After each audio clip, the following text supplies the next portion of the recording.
Mrs. Ingle looked at her watch. "We have got 1 hour before the party starts," she said.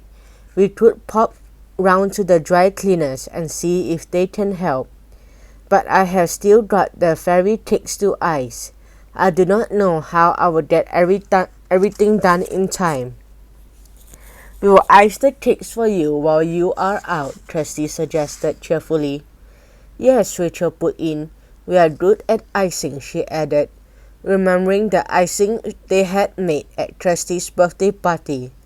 Mrs. Ingle smiled. "That is very kind of you, girls," she said. "Are you sure you will not mind?" "Of course not. It will be fun," Trusty replied at once. Mrs. Ingle led the girls downstairs. Then, while Mr. Ingle wheeled away to get him cleaned up, Mrs. Ingle took Rachel and Trusty into the dining room, where the party food had all been laid out on the table. One tray of fairy cakes, one bowl of icing, a piping bag, and some cake decorations, she said, setting them out. "This is really helpful, girls. Thank you."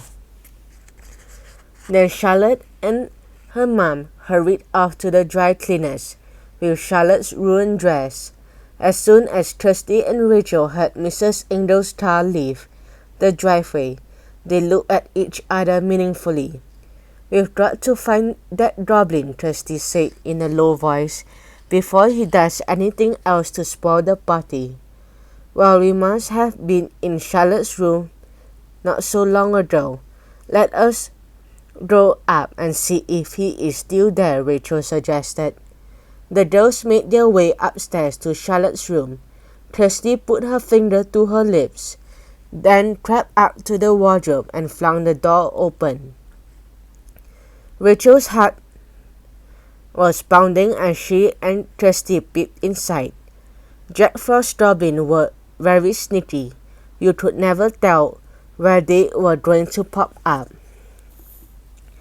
But there was no sign of the goblin in Charlotte's wardrobe, so Trusty peered under the bed while Rachel checked behind the curtains.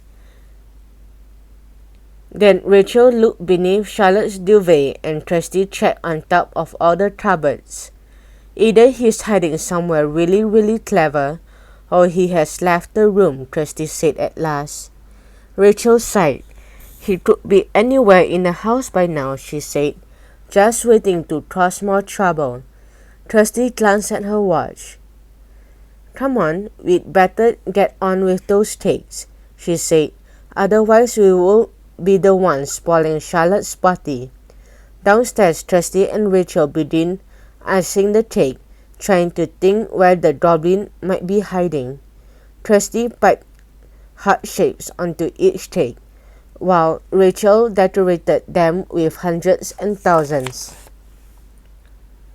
Rachel was just finishing the last cake when Trusty nudged her. "Look," she urged.